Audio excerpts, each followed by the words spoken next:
Oui, mais moi je suis d'accord. Et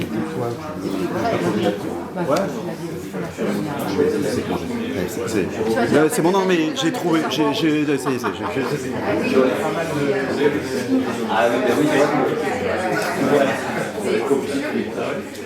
Je vous propose de vous asseoir pour les personnes qui sont encore debout. On va démarrer.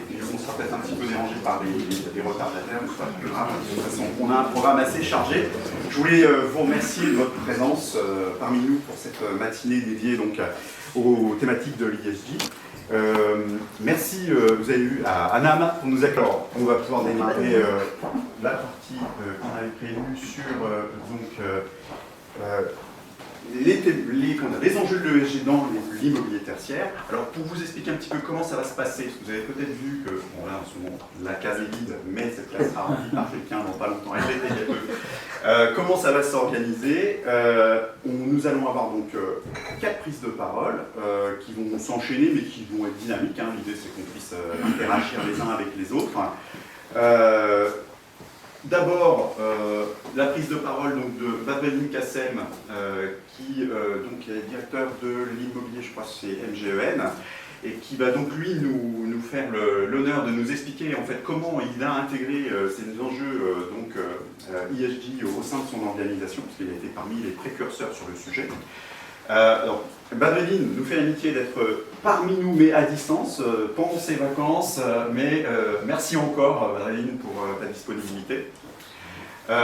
Ensuite, nous enchaînerons donc avec Akli Beka, ici présent, du cabinet Facilitis, qui va, lui, revenir sur la manière dont on peut aujourd'hui accompagner les organisations pour mettre en place donc des actions concrètes pour améliorer la notation ISJ.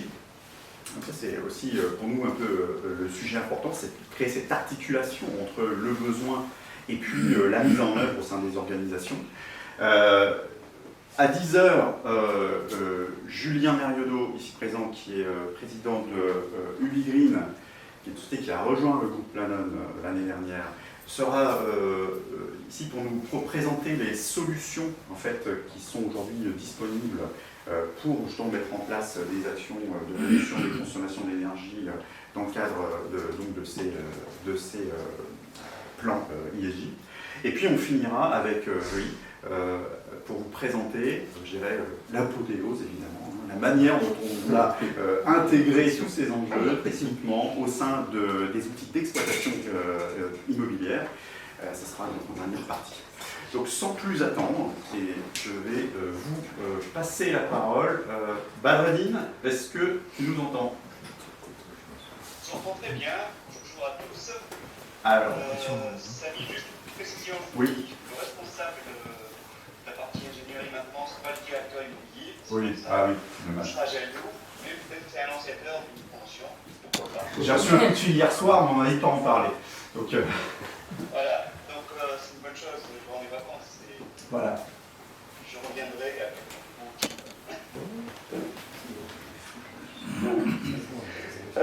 bonjour. Pour revenir en arrière, s'il vous plaît, comme ça, premier, je vais me présenter rapidement. Voilà. Bonjour à tous, j'interviens à distance, mais je vous invite d'être dans les locaux de Nama et l'accueil de Corinne, qui doit être au petit soin dans un environnement convivial et qui est en phase avec notre sujet du jour, en fait. Je me présente, je suis Badreddine Kassem, je suis ingénieur, responsable du pôle ingénieur maintenance au sein de la direction immobilier MGEN, également membre de l'ARIX et de l'Institut de performance innovation dans l'immobilier. Je pilote la stratégie mise en place par la direction immobilier pour assurer le maintien en état de conformité de nos actifs, apporter aussi confort et sécurité à nos patients utilisateurs.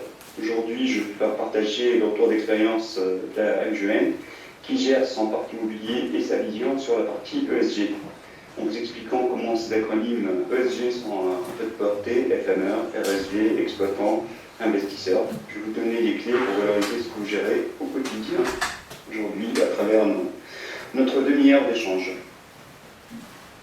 Samy, si tu peux cliquer sur le slide d'après, s'il te plaît, suivant. Donc, avant de plonger dans la partie ESG, je voulais faire partager une étude projection du Forum économique mondial qui a publié les risques à venir dans l'horizon de 2 ans et 10 ans. Sans entrer dans les détails demain matin, en fait, les risques sont liés plutôt à la partie environnementale, qu'on voit ici en vert, et la partie sociétale en rouge. Donc, qui sont les plus importants, qui dépassent de loin les sujets politiques et même les risques technologiques. Donc, le risque économique en bleu n'apparaît même pas dans ces risques à court et moyen terme, puisque la partie environnementale, catastrophes naturelles, changement climatique, migration climatique, biodiversité sont identifiés comme les risques majeurs à anticiper et surtout à maîtriser. Ce qui nous fait une bonne transition aujourd'hui pour nous, les gestionnaires d'un parc immobilier, important de partager cette partie-là et de dire à quel point la pollution et la marge de progrès qui est possible à notre modeste échelle. Suivant. Donc en effet, aujourd'hui, environ 75% du parc immobilier de l'Union européenne est inefficace sur le plan énergétique. Cela signifie qu'il y a une grande partie de l'énergie utilisée et gaspillée, mais une telle perte d'énergie peut être minimisée en fait en améliorant les bâtiments existants via un pilotage efficient. Donc ceci illustre bien la part du bâtiment dans notre quotidien et surtout le poids de ce secteur avec tous les enjeux qu'il porte. Bon. Pour commencer, je vais juste partager quelques chiffres du parc immobilier MGN. Donc c'est Mutuelle Générale d'Éducation Nationale, une mutuelle qui a une part de valeur refuge dans l'immobilier et participe garantir au bon fonctionnement de l'exploitation, aussi du parc de santé, qui est composé de plus de 300 000 m2, avec un parc de rapport, hôtel, data center, bureau de plus de 128 000 m2. Rapidement, je déroule les missions de la direction immobilier entre déploiement de projets, mise en place de politiques d'entretien, de maintenance réglementaire du parc pour garantir les conditions optimales de fonctionnement, mais aussi surtout accompagner les directeurs d'établissement via des guides, séminaires de sensibilisation. Tout cela en étant proactif surtout et anticipant les futures réglementations à venir. L'MGN a été précurseur, mais engagé toujours, puisqu'on était signataire de la charte pour le bâtiment durable depuis juin 2014 avec Philippe Pelletier. L'objectif était d'initier dans cette démarche et de se positionner comme acteur et précurseur dans l'économie d'énergie. Donc en fait, on a initié une démarche d'audit énergétique. Nous avons fait tout le parc, relevé de géomètres, modalité de fonctionnement, consommation, modélisé tous nos bâtiments par des simulations énergétiques dynamiques et rédigé un schéma directeur énergétique pour affiner les cibles et engager aussi des contrats d'intéressement et partage de performance. Donc la structuration de données couplée à une bonne connaissance du parc dans un contexte réglementaire très contraint. Donc, suivant. Annie, si tu peux. Oui, merci. Donc le contexte réglementaire, comme je disais, très contraint. Donc en fait, la question qui se pose quand on est en plein milieu, est-ce qu'on subit ou on anticipe? Donc dans ce contexte en évolution perpétuelle, donc entre les positions du réglementaire, décret tertiaire, décret BAC, décarbonation, certification, exigence RSE, reporting extra-financier. Vous êtes en tant que FMR, responsable technique, directeur immobilier, au centre de ces sujets. Vous disposez d'une partie de ces informations liées à la gestion technique. Vous avez de la donnée qui gravite autour de vous, de votre périmètre, mais qui peut être le socle en fait, d'un départ d'une politique ESG. Alors c'est quoi l'ESG? Donc en fait l'ESG c'est d'intégrer les critères extra-financiers en analysant les socles sur 3 points. Le socle environnemental, sociétal et gouvernance. La partie environnementale c'est performance énergétique, sobriété, préservation de l'environnement.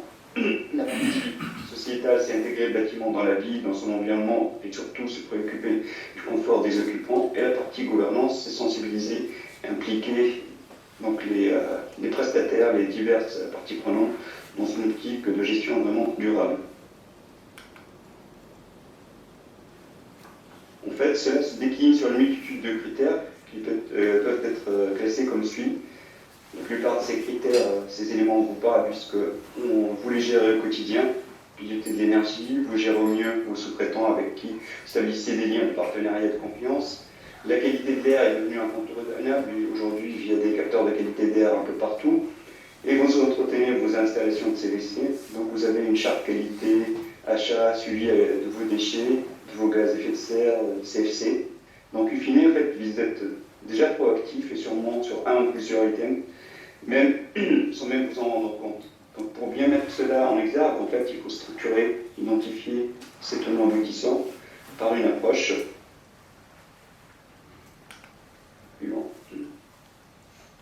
Donc, par une approche en structurant la donnée. Donc, pour aboutir à ces critères-là, donc, au niveau de la direction immobilier, donc, il nous a fallu identifier tous nos processus de bout en bout, collecter la data, cartographier sa disponibilité et sa fiabilité. Tout le monde veut utiliser de la donnée, mais personne, en fait, en général, ne veut la collecter, ni savoir où est-ce qu'elle est existante. Les outils numériques sont là pour nous inciter. En fait, cela permettrait d'initier une démarche ESG sans parc et surtout de créer une grille de notation multicritères issue du label ISR avec des actifs et mettre en valeur ces données que, exploitants, gestionnaires, vous avez de disponibles en général, mais dans des endroits divers et variés.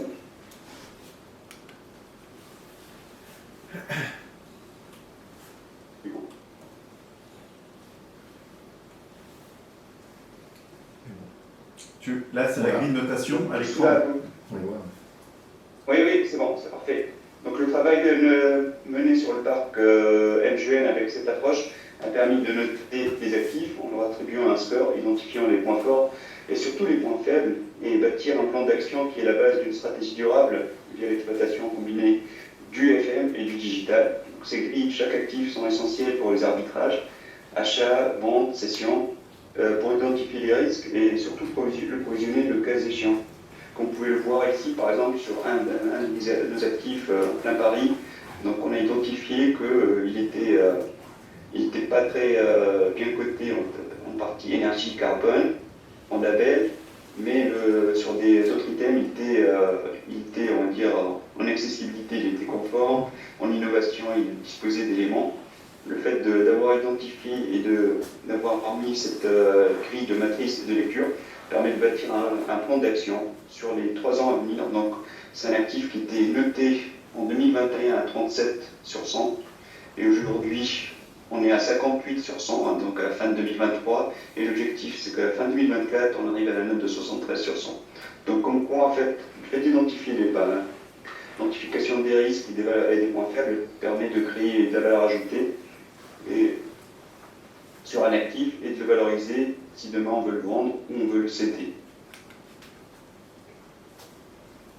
Donc en fait, rationaliser le parc, ça permet de suivre la consommation, les performances énergétiques, mais surtout aussi d'ajuster les cibles P1 de consommation énergétique. Le but, c'est d'augmenter la valeur de ces actifs, en fait, et son impact environnemental. Par conséquent, le rendement financier. C'est réaliser aussi le reporting RSE, standardiser les déclarations extra-financières, donc qui vont arriver à CSRD. En fait, c'est une création de la valeur dans un marché en pleine crise. En fait, ça nécessite une maturité de l'organisation, une connaissance des flux de données pour alimenter un outil et bâtir son référentiel sur la base du label ISR.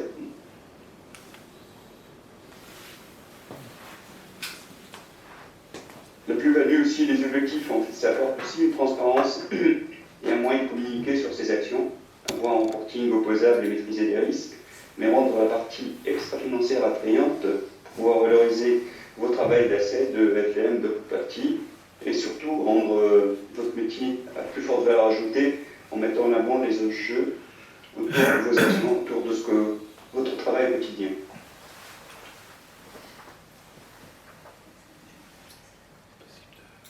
Pour finir, en fait, l'ESG en fait, est un levier de permanence et de création de la valeur pour ne plus raisonner en fait, en silo, mais se doter d'une vision plus élargie, comme on le voit ici, en investissement durable, confort, économie, RSE, valeur d'usage et résilience.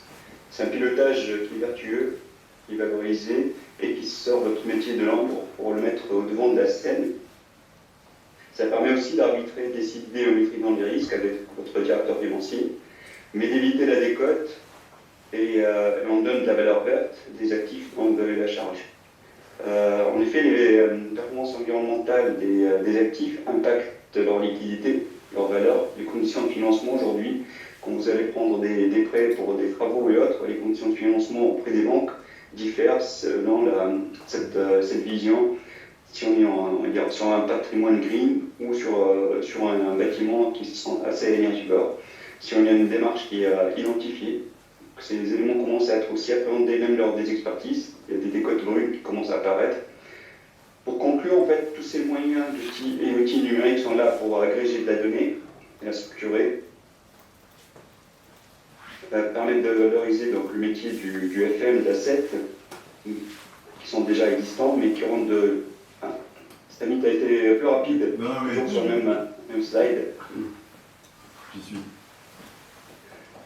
Ouais, donc en fait, ça permet de montrer que l'immobilier, en fait, c'est un vecteur d'accélération de la transition énergétique, en combinant donc toute la partie gestion technique et data, et le fait de prendre le sujet en amont permet de maîtriser le risque de vétusté et surtout le risque de réputation pour les institutionnels.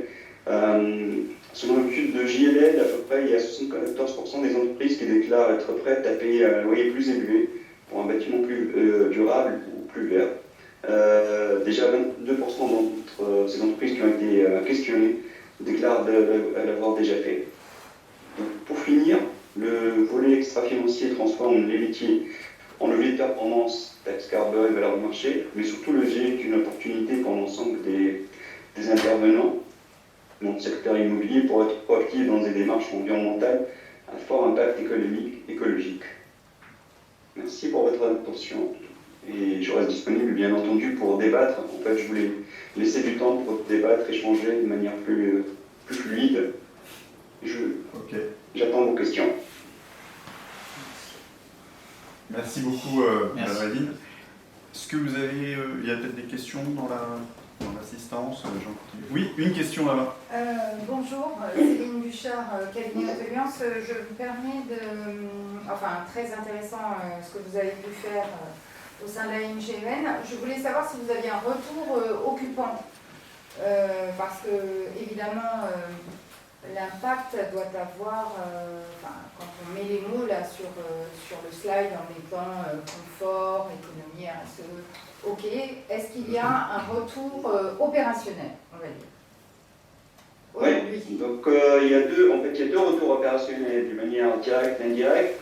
C'est que les occupants, les locataires de nos bâtiments, comme des bâtiments de placement, sont plus favorables à prolonger leur début et rester sur le bâtiment et ne pas aller chercher en face. Ça, c'est le premier point. Pour nos occupants qui sont dans les établissements de santé, on se doit d'être acteur de santé et donc la qualité de l'air devient importante. Et pour les bâtiments, par exemple, aussi de logements privés qu'on a aussi à disposition, qu'on loue aussi pour un parc de rapport de luxe, ça crée de l'échange, ça réduit la frustration de certains. Donc les AG sont moins houleuses puisqu'il y a des sujets qui sont maintenant appréhendés. Et en fait, on joue la transparence, dire voilà, il y a des problèmes. Dans chaque bâtiment, il y a des sujets, des problèmes d'étanchéité, des problèmes énergétiques, mais ces problèmes-là sont identifiés, maîtrisés, chiffrés, avec un plan pluriannuel des travaux. Donc ça permet en fait de fluidifier la relation avec les divers occupants, quelle que soit la nature de l'occupant. Occupant exploitant, occupant locataire du bâtiment. Est-ce que j'ai répondu à votre question? Oui, tout à fait, tout à fait. Merci. Est-ce qu'il y a une autre question? Alors, en attendant, me laisser le temps de réfléchir si vous avez une question. Moi j'ai une question, David. Je vois que vous avez, au sein de la MGN, mis en place toute cette analyse du parc relativement tôt, parce que c'est pas faire injure soit à notre audience, soit à d'autres grands acteurs sur le marché, de voir que vous avez, qui ne sont pas forcément tous à ce niveau de maturité sur les sujets, mais quel a été le déclic au sein de la MGN pour mener cette analyse et ces actions?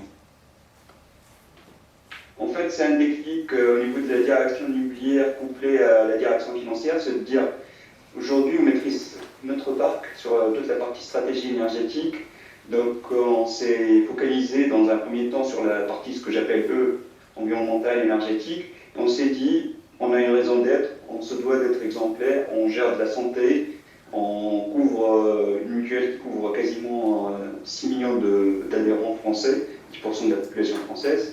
C'est quand même pas neutre, on se doit d'aller au-delà de la partie environnementale qui est réglementaire, c'est décret tertiaire, c'est de dire comment on peut aller un pas au-delà. Donc, et dans une optique de maîtrise de risque, c'est de dire comment je maîtrise mon risque financier et je crée de la valeur par mon parc immobilier.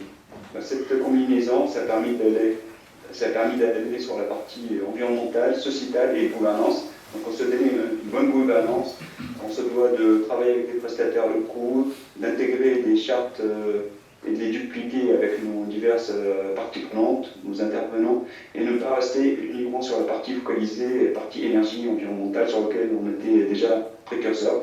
On s'est dit que la partie ESD doit être aussi prise en phase amont et ne pas être subie dans quelques années. Merci. Oui, question. Madame Marouk du cabinet Longevity. J'ai une question par rapport à la grille de notation des actifs que vous avez présentée, Oui. qui est très intéressante d'ailleurs. Et je voulais savoir quels étaient les acteurs que vous avez mis autour de la table et les outils que vous avez utilisés pour façonner ces grilles. C'est un travail d'audit et d'analyse et de groupe de travail qui a duré 1 an et demi. Donc, pour aboutir à cette grille, donc, la grille, c'est que juste le résultat de ce travail-là. On a benchmarké toutes les pratiques qui se font dans le métier de l'assurantiel, des mutuelles, d'une part. On a pris aussi le label ISR qui est le socle en fait de notre grille d'analyse. Et on a aussi benchmarké par rapport à ce que font les bonnes pratiques sur le marché. Et on a fait 2 grilles pour être plus précis.